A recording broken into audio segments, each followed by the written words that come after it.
Reject Talk. Happy Thursday morning, man. I appreciate you all for tuning in to this Thursday morning's edition of Reject Talks on iHeartRadio, WDRB Media.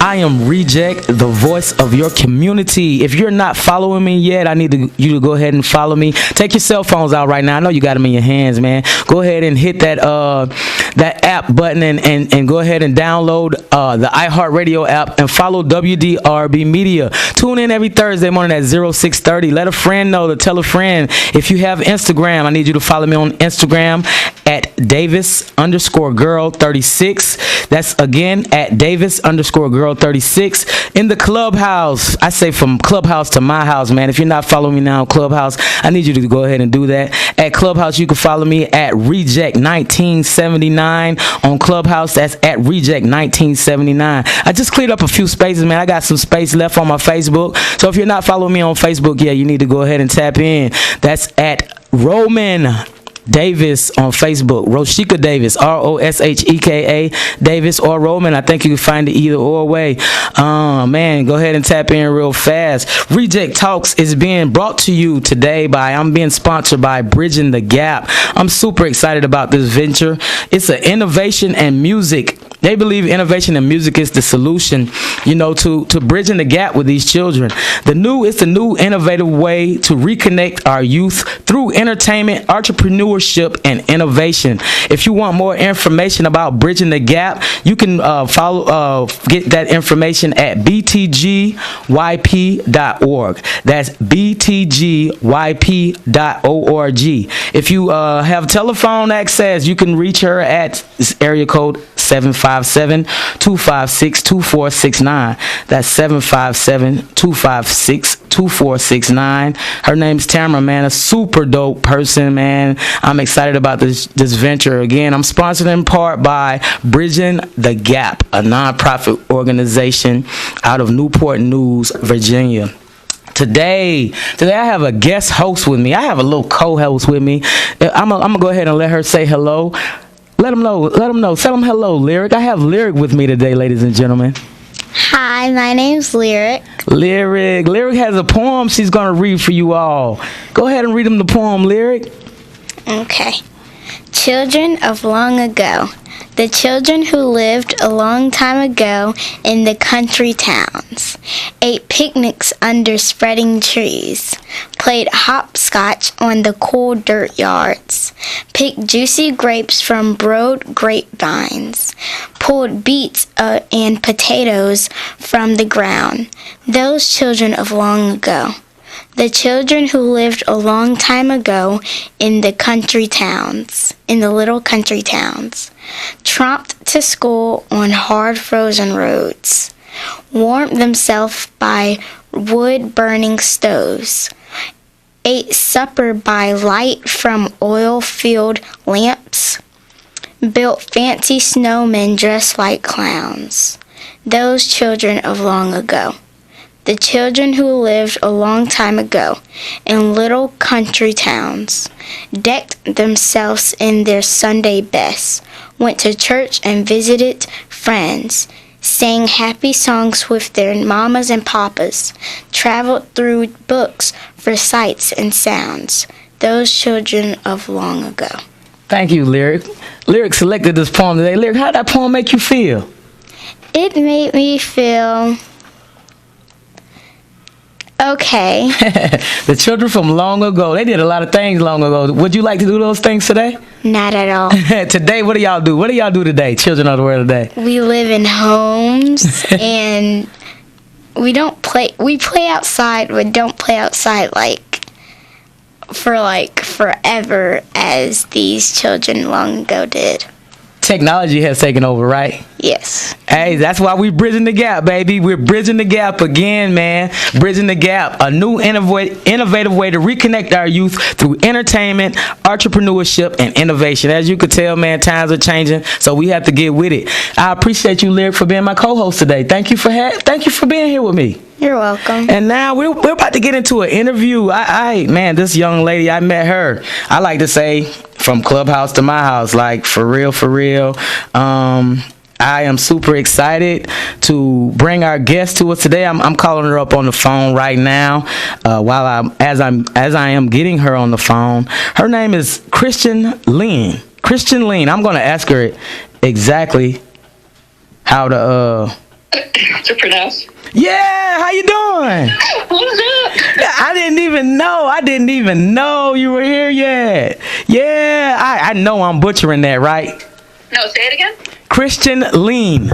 Leanne. Christian Leanne. Christian Leanne, a multidisciplinary artist who creates an innovative brand of musical storytelling. Her music is beautiful. Christian, nice to meet you. Nice to meet you, Ro. In real life, in real time. And what city, what state are you calling from? I'm in California. I'm in Los Angeles. Man, how's the weather? Always gorgeous. Always gorgeous. Are you going on the balcony today? Do you have plans to play today? Yes, every day, 3:33 p.m. Pacific. I'm opening rooms. And today's day 17. I started this 17 days ago as an experiment, and I'm loving it, playing every day at the same time. It's such a beautiful room, and we're doing it again today. Man, and man, it is a beautiful site. Where's this room? Exactly. Where are you playing at? Let them know how to find you, follow you, and things of that nature while we're here. Totally. So it's on the Clubhouse app. And in Clubhouse, I have my own club called the Cosmic Balcony. And so every day when we meet up, we're meeting up on the Cosmic Balcony. And it's an amazing thing. There's people that come every single day, and they set their alarms from all over the world. And the way the room works is that people come to the stage and tell me what kind of vibes they need in the day. And whether it's they're going through good things or hard things, even if it's a hard moment, they tell me what they need, and I respond with one of my songs to help their day be better. And I think that is, because I have been in your room. I have sat in the audience and sat in awe as I listen. And I've heard you ask them, like, you know, they come to the stage and you ask them what do they want to hear. And they're like, what do you want to play? And you're like, no, like, I'm here for you. How are you feeling? My music is for you, to make you feel better. And I've actually seen it happen. And I'm like, wow, like, this is an artist for the people. Mm-hmm. Yeah, totally. Yeah, and actually making it not about me is, you know, to play every single day it's a big task, you know, and these rooms go for like an hour, 90 minutes. One time we went for 2 hours, you know, because we were just in the flow. And it's interesting how I'm seeing, you know, what gives me energy, because it's not getting old. Because some people are like, how long do you do this? Does this get tiring? What doesn't make it tiring is when I do it for the people and they tell me what they need and I could give them something. And it just turns into this like give and take circular energy that gives me a lot of life. So man, I like it that I could be there for people like this. Amazing. And you play the viola. Yeah, I play the viola through guitar effect pedals and looping pedals. So I'm classically trained. You know, when I was a kid, I did all the orchestra class, you know, typical classical music training. But then the composer in me was alive and well, and I wanted to experiment with what kind of music would come out of me. So I bought guitar effects, which help, you know, give me more options and manipulate the sound. And then live looping is basically while I'm playing, I sample myself. And so, like, nothing is pre-recorded. I play layer upon layer, and it turns into this whole orchestral piece, but you witness me putting all the pieces together. Right there on stage. Right there. Right there. Time.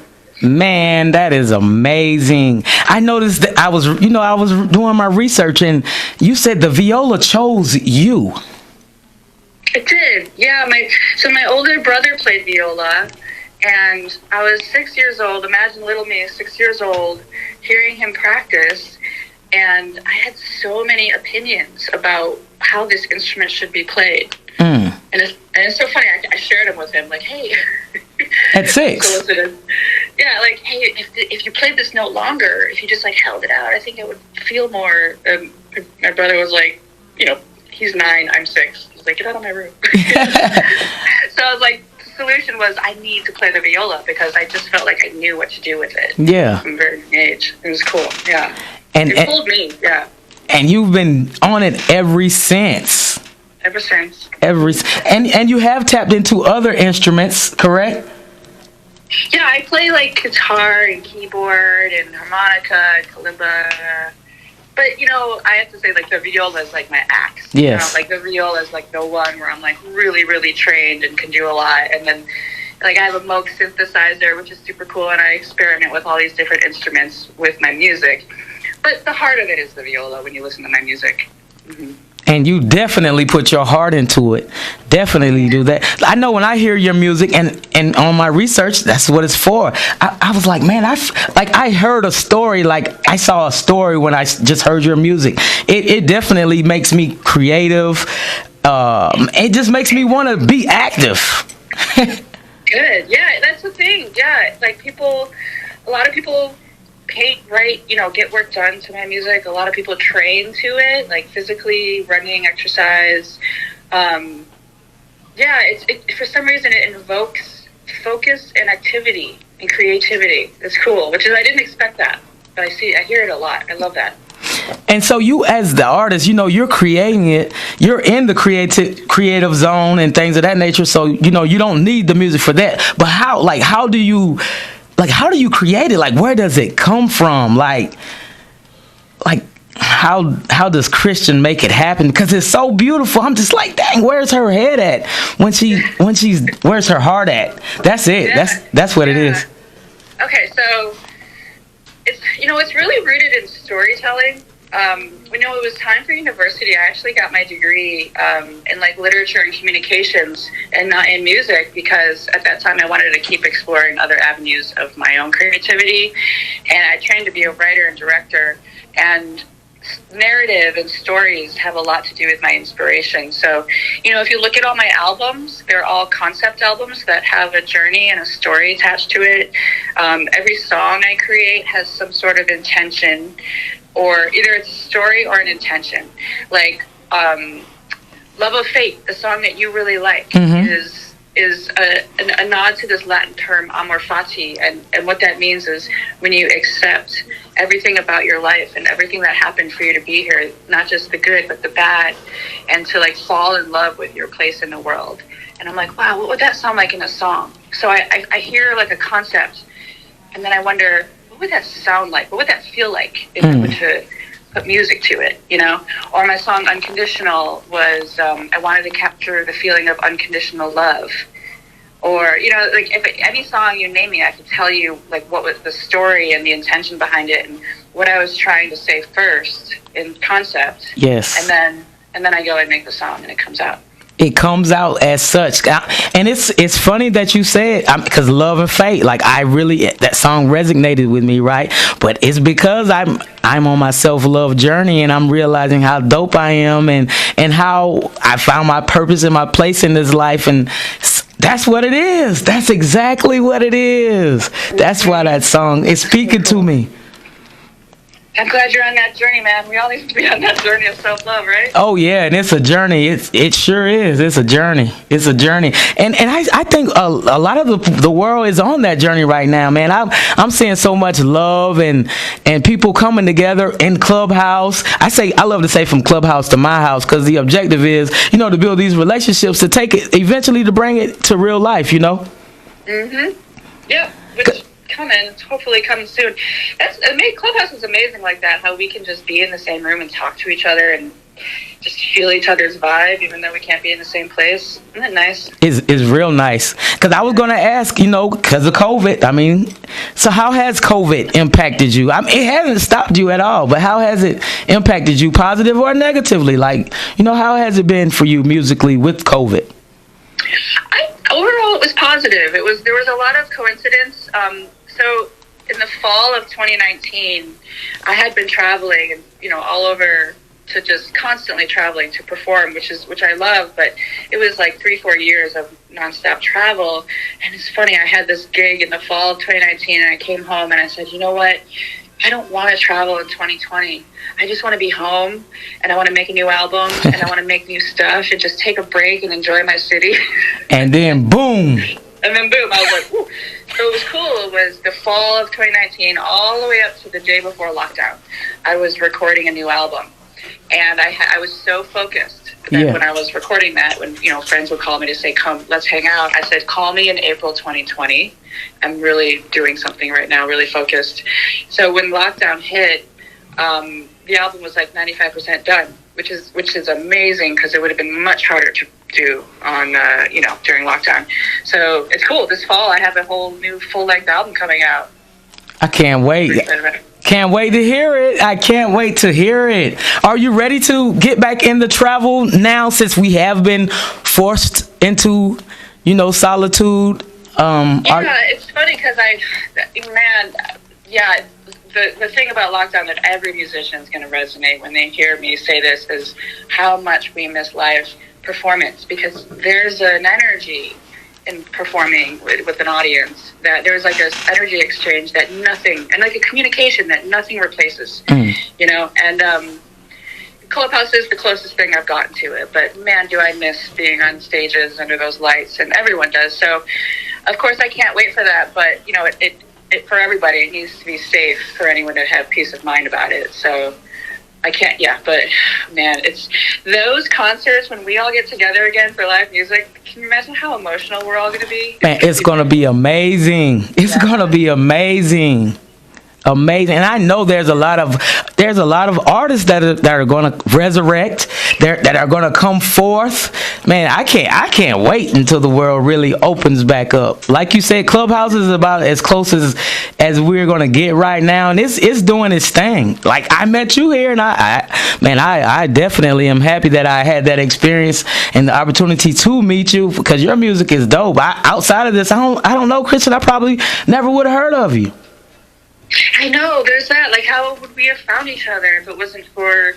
And then how did you find my room? Was it just coincidence, or did someone ping you in there? Like, how does it all happen, Yeah, I think I was just strolling, and I think I saw your name and the title of the room, the 333. I'm a number person, and I think that's what led me in, and then I heard what was going on. I'm like, yo, she's awesome. And I started coming back, when I was available, and I'm like, yo, I want to definitely tap into her, because I'm with iHeartRadio now, but I started off as a music artist manager, so I'm around all type of artists, mainly rap, rap and R&B, and yours, it just hit different. Like, I love all types of music, but yours hit different. It hit different. Yeah. Love that. It definitely it speaks. It speaks, like, man, for focus, for training, for writing, for painting, for meditating, man, to feel deeply. Like, your music really does. It makes one feel. You put your heart and soul in it now. I can't make that up, Christian. Yeah, I'm glad you feel my heart in it. And it's so funny because people say, like, who's your demographic? And if you look at who's in the room, it's every age, every skin color, every economic, the whole thing is there. And I'm like, how do I answer that question? Because it's always been like that. When you come to my concerts, it's the whole rainbow is there, That's amazing. So when people ask me that, I'm like, you know what it is? It's people who are not afraid to feel deeply. That's who my audience is. Perfectly said. Perfectly said. That's exactly who it's for. Those that's not afraid to feel deeply. And I'm definitely not. And I'm enjoying every minute of listening to your music. Thank you. I love that. That means a lot. Oh, yeah. It means a lot. And those rooms are so fascinating because you know how I just show up and I see what the people need? Mm-hmm. It's really interesting now that I've been at it, for a while, how every day is different because everyone's going through something different. And there are days when we are actually, like, sometimes feeling a similar energy in the room. If we didn't communicate about it, we wouldn't know. And then some days have been really playful and fun. Some days have been, like, really fiery and intense, and we're just dealing with heavy things. Mm-hmm. But always by the end, we're all right. Oh, yeah. Mm-hmm. That music, man. That music. Have you ever? I know, like, sometimes, like, I write and things of that nature, and I'll go back, after I get the download, and I'll actually see what I have, and it actually makes me cry sometimes. Have you ever had that experience to, like, wow, I made this, and it actually, like, touches you, opens you up again, and makes you feel some type of way? Yeah, So isn't that funny when that happens? I've had moments on my like new album where I'm like, you know, because we're like, you know, fine tuning the mix and getting ready to get it mastered. And, you know, there's moments I like step away from it and I come back and I like play it and I just like, wow, I made that. That's interesting. Because it feels, sometimes, you know how it feels like you're channeling and it's, you know, it's bigger than you. It's not just coming from me, it's like coming through me. Exactly. That download. Yeah. Yeah, so sometimes, you know, when people say, like, how do you view, like, what you do? And, you know, what I tell people is my job is to be the best conduit I could be. And what does that mean, right? So that means not just that I have to be technically great at my instrument, but it means that my body has to be healthy. It means I need to be well rested. That means I need to, like, organize my schedule so that I have plenty of time for the art. That means the business around everything, what I do has to be buttoned up so that I feel safe to create, you know? It means a lot to be, what does it mean to be a channel? You have to like build a whole ecosystem around your art that protects the art, protects my well-being and my mental health and everything. So it's really interesting. It really does feel like bigger than me. And that my job is to like be available. Yes, and I'm happy that you touched on that mental health because that is very, very important. Man, mental health, and your music is therapy. It's therapeutic. So mental health is everything, man. Yeah, I love that's a deep thing. I've had not just people, you know, create to my music, but I've had so many people tell me like really heavy things that, I mean, more than the world, right? But like literally people come to me and say, hey, I want you to know your music and your work prevented me from committing suicide. Or I want you to know that your music is really helping me understand my mother's death. Real intense stuff, you know, grief and pain, or like a woman was in an abusive relationship with a man and she came to my concert and she said, you know, watching you stand up there strong, confident, you know, just being yourself reminded me that I'm also powerful and I can be powerful and standing in my power. And I was like, so deep. Oh yeah, you know? You're doing your job, you're doing your work. I know your mama and daddy and sisters and brothers, I know they're proud of you. They're proud of me, yeah. They think it's great. It's so cute. I just invited my dad to Clubhouse so he can be in those rooms sometimes. He just like popped in a couple rooms and then afterwards he's like, I can't believe I made you. That was so cool. Oh man, that's amazing. Does your parents do music? My dad did a little bit of music, just hobby, college kind of stuff. Like he had a little band, he played a couple instruments, but you know, when adulthood came, you know, he put it down, but he loves music. Like his favorite thing is like listening to music and making playlists. And yeah, he thinks what I do is pretty cool. That's amazing. For you, like being that you play beautifully, like you do it naturally. Have you ever thought about like teaching? No, you know, just recently a couple people were watching me like explain some things and said, hey, you'd be a really good teacher. Yeah. And I've never taught anyone formally, you know. But I feel like with my body of work, there is some sort of educational component. It's pretty deep. You have to like dig in to find it, or I think you feel it when you're at my concerts. But you know, I do more than just music. I don't know if you've noticed in the room how much storytelling I do. Yes. You know, and that is intentional. It's like, to me, the combination of music. I love music because it can hold every single emotion we could ever feel, and it will never judge you, right? So to me, it's like the safest place to process life is with the help of music.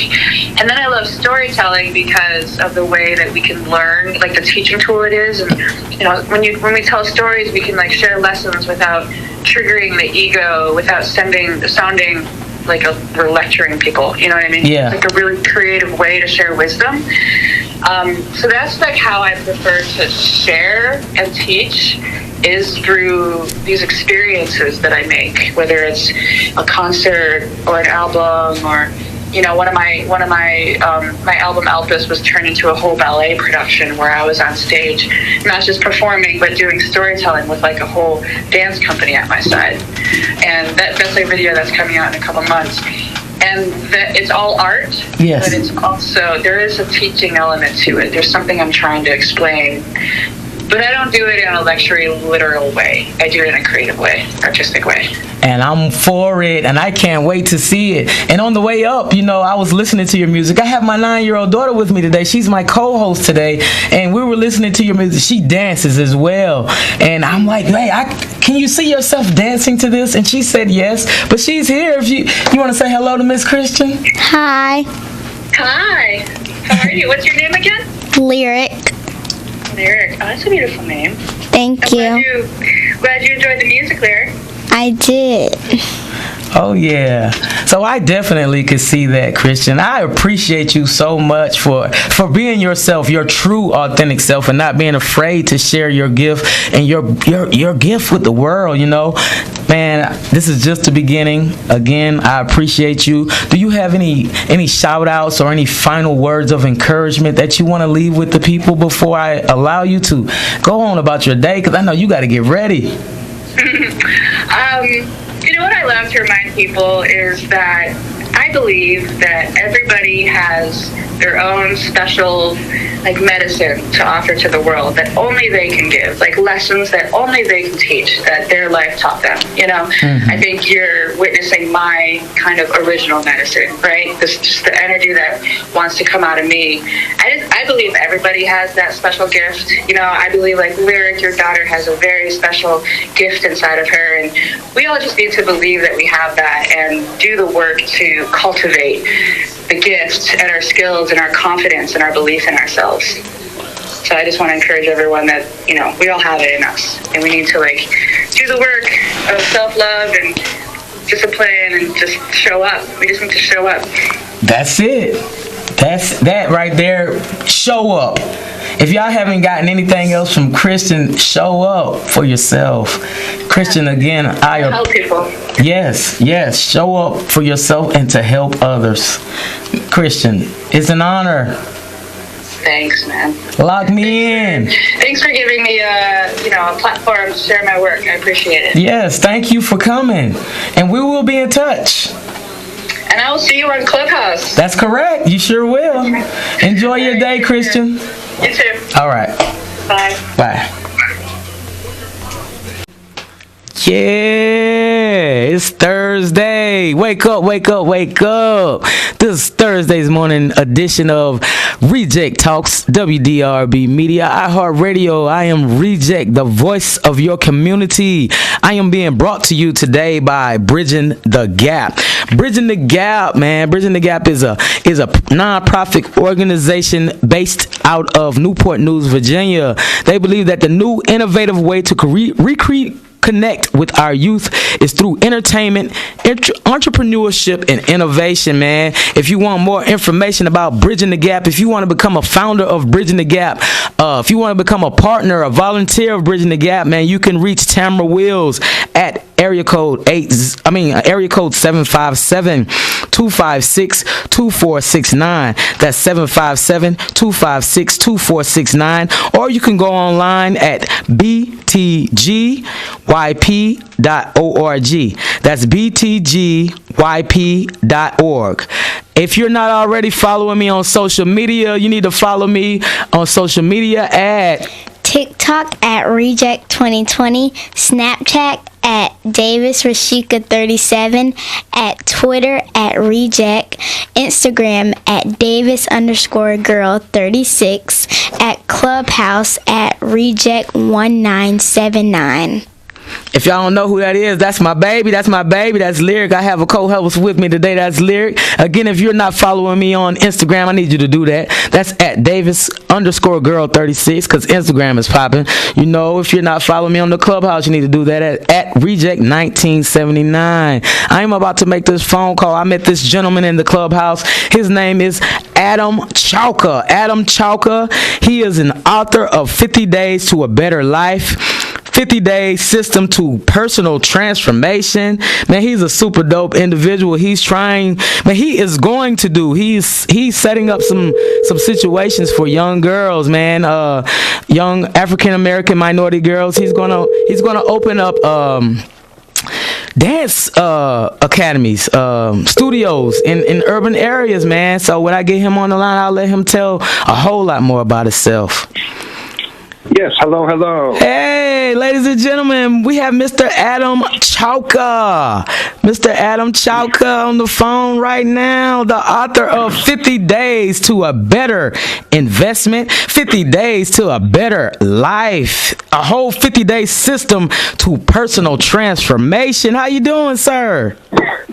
Oh, awesome. Thank you for the warm welcome. Oh, I'm glad you feel warm. You always make me feel warm. It's good to talk to you.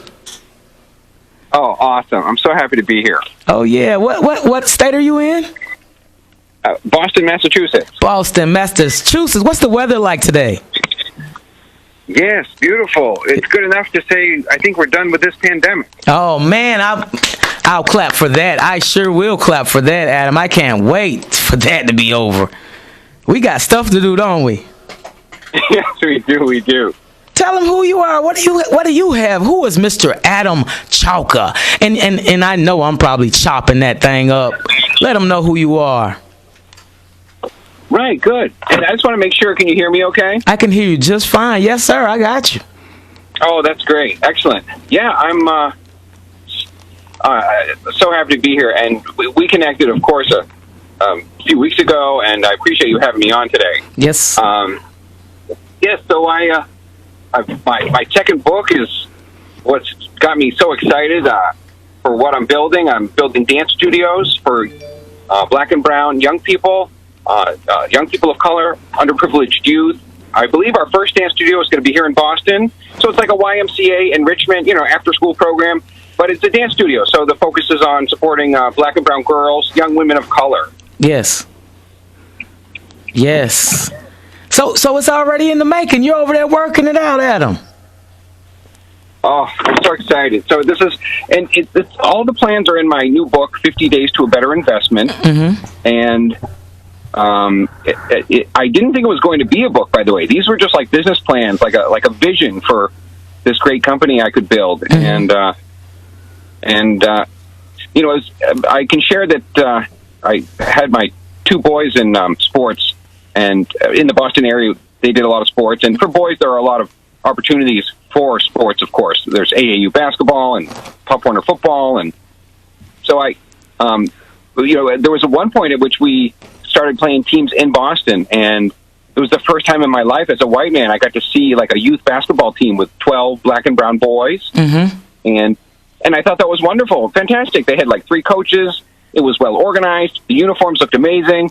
But I was curious. I thought, okay, this is great for the boys. What do we have for black and brown girls, mm-hmm. young women of color? And I saw the same thing in Pop Warner football, because we're out in the suburbs, and we'd play teams with mostly a lot of little white boys, uh-huh. which is fine. But when my older son was about age 10, we started playing teams near Boston. And in football also, I saw teams with 45 black and brown boys. And it was fantastic. It was, enrichment. The coaches are giving you information, and you're getting mentoring and advice, and it's like personal development. And so it was great to see this. But again, I thought, what do we have for girls mm-hmm. and young women of color here in Boston? And so this is all before COVID. I drove all around. I found 22 dance studios out in the suburbs. But of course, it's out in the suburbs. I'd walk in, and it's like 100 little white girls doing ballet. Mm-hmm. That's fine. Like, okay, cool. It's a dance studio. It's in operation. The parents pay. And so I thought, do we have that for black and brown girls here in Boston? And so I drive in, and I found 4 or 5 had shut down, went out of business. Wow. And this is all before COVID. So I realized we don't have as many opportunities for black and brown girls, young women of color here in Boston. I did find 2, but they were really small. It was nothing like, I saw a lot of awesome reality TV. I'm sure you know Diana Williams. Miss Diana has the Dancing Dolls, big mm-hmm. brand in the South. And then Netflix documentaries. It's also a big deal, of course, at many HBCUs. We have the cheer squad and the dance team and the marching band. And so I realized I could build a dance studio here in Boston. And of course, it has to be low cost, affordable. Mm-hmm. And so the plan grew and grew, and the dream grew, and it's pretty awesome now. So when I tell people, some people are like, "Wow, okay, I feel like God's seeing me as like man, he's a little bit crazy, but he can do it.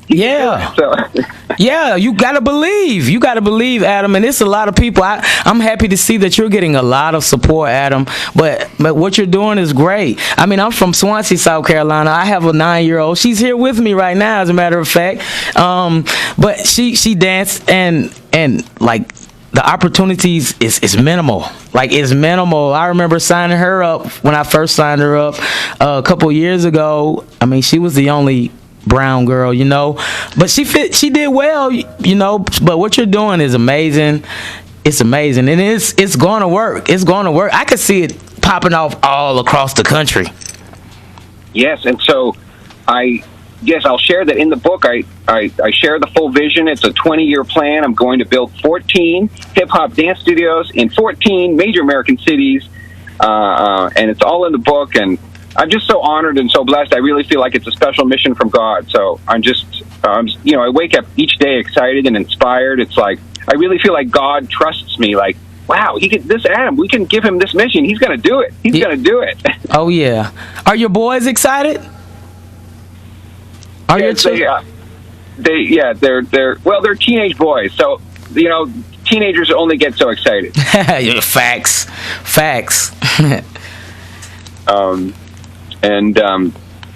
Right. So I through the power of Instagram, I realized back in the book just came out a few weeks ago, but I started in January DMing. I realized I could DM, Rihanna and J-Lo and Beyonce and Lil Kim and I've been reaching out through, Instagram influencers and bloggers, and there are amazing people, doing their thing in Miami and Houston and Atlanta. And I thought if I could just keep reaching out and keep doing Instagram lives, I realized that eventually, someone's going to hear this and say, oh my gosh, my aunt is Patti LaBelle. Patti would love this. Yeah. Or somebody watching the Instagram live says, my gosh, my mom went to high school with Gladys Knight. Gladys would love this. Yeah. And so suddenly I'm sure I'm going to be on the phone with Gladys Knight or Patti LaBelle or Alicia Keys or Miss Cardi B or Miss Lauryn Hill or Beyonce. Hey, you never know. Yeah, and I feel like before you know it, I'm going to be on the phone with Will Smith and Jada Pinkett Smith, and they're like, Adam, oh my God, yes. Here's a check for $4 million. Let's do this. Oh yeah, Adam. For real, I believe that. Keep working, Adam. Keep working. Keep putting the word out. Let the folk, before we get too far in, let them know how to follow you. Like, what's your social media handles, your websites, and all of that stuff. Oh, okay, cool. Thank you. Adam Chicoa. And the spelling of the last name, Chicoa, Chiocca. So I'm on Instagram, Facebook, TikTok, YouTube, Snapchat. So Adam Chicoa is ADAM. Chicoa, CHIOCCA. And my website, adamchicoa.com. And the book, the dance studio book is 50 Days to a Better Investment by Adam Chicoa. And my first book was 50 Days to a Better Life, Adam Chicoa. And awesome. So happy to be here. Thank you, Rashika. Yes. It's 50 Days to a Better Life. I love that title. What exactly is that about? 50 Days to a Better Life. I plan on getting the book, Adam, but I'm just saying, 50, it just sounds amazing. 50 Days to a Better Life. I'm sure you sold out already, because if somebody can find out how to come up with a better life in 50 days, that book is gone. So what exactly are you, what is it talking about? Yeah, sure. That was my first book, and so it's a very honest explanation of I had a drinking problem, so I was an alcoholic, drunk, and I needed to get sober. Okay. And but I was also dealing with 10 years of anxiety and depression, and so this is 5 years ago, around age 39, that I started to realize I needed to get sober, and and I discovered Wayne Dyer. I really credit him with saving my life. Do you know that name, Dr. Wayne Dyer? Yes. Yeah, and right. So I had a midlife crisis, got sober, and then had this personal transformation, and it was powerful and wonderful and so awesome. I realized I could help others and write a book, and so I sort of followed in the footsteps of my mentor, Dr. Wayne Dyer, and so it's 50 days, 50 lessons, 50 chapters, easy, short chapters, and then a big part of it is meditation. So I encourage, if everybody can find at least 20 minutes in your day to just have some quiet time for meditation. So it really helped me get sober. Oh yeah, I'm doing that. I do that every morning, Adam. Like, I'm hearing to you, I'm listening to you. You know, you're talking about all the things you went through. I call it growth. That's all you were doing, Adam. You were growing. You were growing. You were being stretched to where you are, where you're going in life, man. And I'm proud of you. We all have, to some shadow boxing to do, And I appreciate you for letting us know. Like, you're giving us a workbook on what worked for you. How you got out, and that's helping somebody else. So I'm definitely, when I'm done, I'm going to definitely order that book because it sounds interesting. So thank you for sharing your story. Thank you for being transparent and vulnerable. That's what it's about, being real. Yes. Yeah. Authenticity. That's why people are so excited to partner with you, to promote you, to be in your lives. Adam, you're cool. You're cool, Adam. I see you. I know you can dance. I know you got some dance moves and all of that in you. That's great. I don't know if I told you the inspiration for the second book though. Do you remember that moment? No. What was your inspiration? Let them know. Yes, well, it kind of connects to the first book. So here I am, 44 now. So 5 years ago, I was 39 and, just getting sober. I'm a high school teacher. So, like, after the kids would leave in the school day, sometimes I was in tears, or driving home, I was in tears, crying. Like, the anxiety and the depression was powerful. And I needed to... Also, I was looking for, like, a real-life purpose. I had been saying to God for a long time, like, use me, God, use me, use me. So this is, so I started writing this all down in 2015, just a couple months after Mike Brown fatally shot and killed in Ferguson, Missouri. We all remember Ferguson. Yes. And I was upset about police brutality and police aggression and racism in America.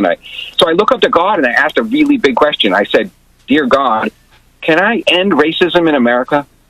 Can I do that?" And it was a big question. And quite honestly, like, well, no, racism's too big for any one person, right? It's structural and systemic, and it's through every tier of society and multi-layered, and it lives on in the minds of millions, right? So I'm sure if I talk to fellow white people, I think most white people would deny it right away. Like, I'm not racist, and claiming to be perfect or claiming to be anti-racist. But I think it's better and smarter to, like, be okay with challenging your own thinking, question your own psychology.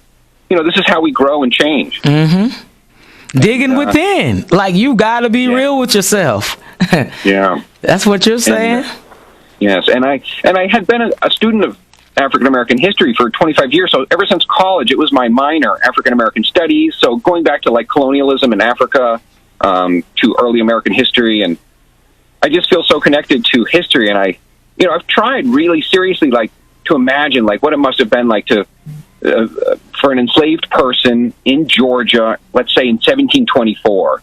And the violence of slavery is so horrific. It's so disturbing that I can only think of it for like a minute, and I'm like, oh God, I can't even imagine. Yeah, the beatings, lashings, whipping, teeth getting knocked out, rape, murder, families getting ripped apart. It's so awful, and it's almost a 300-year story. And then beyond slavery, we have in the 1900s. I feel like it's one big long story of lack of opportunity into education, lack of opportunity into employment. So we, and then if you look at the criminal justice system with mass incarceration, this is not justice. It's, as you probably know, African Americans make up 10 to 12% of the U.S. population across America, but in the prison system, it's 40%. Look at that. It's not justice. Oh, so, yeah. So I just, I was looking, so I was meditating every day and allowing God to come through me. And so the idea for my dance studio company, it wasn't overnight. It was little by little over a 5-year period. It was really beautiful how it came to be. Do you have a name for it yet? Well, in the book, I just keep referring to them as the Chaka Network Dance Studios because I started the Chaka Network. Okay. That was the name of the LLC. And gotcha. But I have an open mind, though, because I still don't know. It might actually end up being like a nonprofit or a charity, because of course it needs to be low cost, affordable. Oh yeah. And then I also share in the book a plan for college scholarships. I thought, yes, if we're supporting the girls all through these years, can we help pay for college? Let's stay with them through the journey. We need to, because at the end of the day, it's not really about these dance studios or about dance. It's about inspiring and empowering young women of color, telling them to, we want you to be all you can be, and please become doctors and lawyers, and we need you to sit on boards of major corporations, and we need you to become governors and senators. And boss up. Yes. Oh yeah. Yes. You all for the movement. You're all for the movement, Adam. Boy, I'm telling you, you got your prayers. You're changing the world. You're changing the world one studio at a time, one story at a time, one person at a time, one smile at a time, because I enjoy seeing your smiling face on Instagram. I enjoy seeing your smiling face on TikTok. Adam, you're all right, man. You are all right. What's your favorite song right now? What would you dance to right now, Adam, if you were in a dance studio right now? It's a beautiful day. It's Thursday. What would you dance to, Adam? Yes, I love it. Well, I'd have to go with maybe Destiny's Child, Bootylicious. Yeah. Oh, yeah. Man, I'm telling you, it's a beautiful day, and your spirit is amazing, and what you're doing is amazing. Stay encouraged. That's all I'm going to tell you. Stay encouraged. Continue to network. I want to invite you. I want to ping you in a room one day. Have you heard of the organization Bridging the Gap? No, tell me more. It's a nonprofit organization, and they believe the new innovative way to reconnect with our youth is through entertainment, entrepreneurship, and innovation. And she's super dope. Her name is Tamara Wills. And if you're on in the morning, I will ping you in the room. We're on every morning from 9:30 a.m. Eastern Standard Time until 12 p.m. Eastern Standard Time, and the room is called Bridging the Gap, and they're doing just that. It's for the kids. It's a nonprofit organization for the children, and we're focusing on arts and STEM and STEAM. STEAM is where you add the art portion to it. And she's looking to partner up with people. She has an app that's being developed that's going to put all of these resources at the fingertips of the children. They'll be able to access the businesses that founded, that donated and that are founders of the app. They'll be able to access the businesses for services. Whether it be I need a job, or I need an internship, or I need a mentor, or I need counseling, or I want a dance studio. I'm just saying, they're going to have it all on this app at the click of a button. So yeah, I definitely need to tap you into that room, Adam. Oh, very cool. I appreciate the invite. Okay. Yes. Okay, thank you. Yes, because they're going to go crazy. Yes, Adam. I'm thinking out loud as we're on this phone right now. Excellent. But yes, it's all about connection. It's all about, who, like Scrap said, it's not who you know, but who knows you. And I know, man, a lot of people is getting to know Adam. I'm happy that I know you, Adam. Oh, you're too kind. Thank you, Ro. Oh yeah. Do you have any shout outs or any final words or any other important information you want to let the people, give to the people before I let you go on about your day? Because I know you have a lot going on. All right, thank you. Yeah, I'll give a shout out to my HBCU interns. I don't know if I told you that. I've got about 10 college interns from 7 different... Congratulations. Yeah. No. Yes, from 7 different HBCUs. Okay. What do you know all 7 of the schools? I'm just asking. Yes, let's shout them out. Very cool. So we've got students from Fayetteville, shout out North Carolina. Okay. From Bethune-Cookman. Okay. That's Daytona Beach, Florida. Yeah. Bethune-Cookman University. From Kentucky State University, and from Alabama State University. Dope. And from Allen University. Yeah, in South Carolina. Yes. Yep. And what's there's one more, I can't remember it. So I'll give a shout out to my college students there. So I realized, how can I build this company? I need some help. That's amazing. Oh, so it's so great to hear back from, so I was emailing with like the presidents of and vice presidents of these HBCUs to, make the internship happen. And so that's great. It's just another connection to, building this. Because of course at these HBCUs, the marching band's a big deal, and the dance team and the cheer squad. Yep. So, it's really cool. And they're actually helping me get some appointments. So I'll be talking with like the dancers, a lot of the women that are in these college dance teams and programs. And so I've got some appointments coming up soon to talk with like the captains and staff members who run the dance teams at these colleges. So I'm really excited to make those connections soon. And that's amazing. You're working, Adam. You're working you're working, you're networking, you're being intentional with your time and your energy, and it's working for you, Adam. It's work. I cannot wait. I can't wait. I can't wait till you break around, till you cut that ribbon, your first ribbon. I can't wait, Adam. Awesome. Oh, yeah. Well, thank you for having me on today, Ro. I appreciate you for being on today, and I'm looking forward to staying in touch with you, of course, and going live with you again.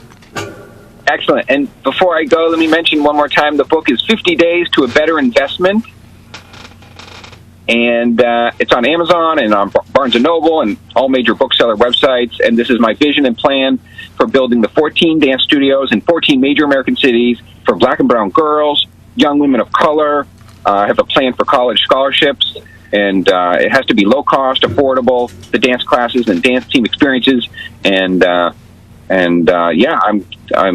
just feel like so honored and so blessed. I feel like a vessel of God. God's coming through me. Amen. Amen. Amen. So Oprah Winfrey, Alicia Keys, Beyonce, Jay-Z, Puff, anybody. Hey, we don't know who's listening. This is a worldwide platform, right? Rick Ross, man, if y'all hear, man, check him out. Adam Chicoa, he's out here. He's making moves. He's intentional. He has the kids, the children's best interests at heart. Let's work with him. So Adam, again, I appreciate you. I stand with you, and I'm happy that I know you, brother. Awesome. Wow. Thank you so much, Ro. I'll talk to you soon. All right, then. Have a good day. Okay. Bye-bye. Bye.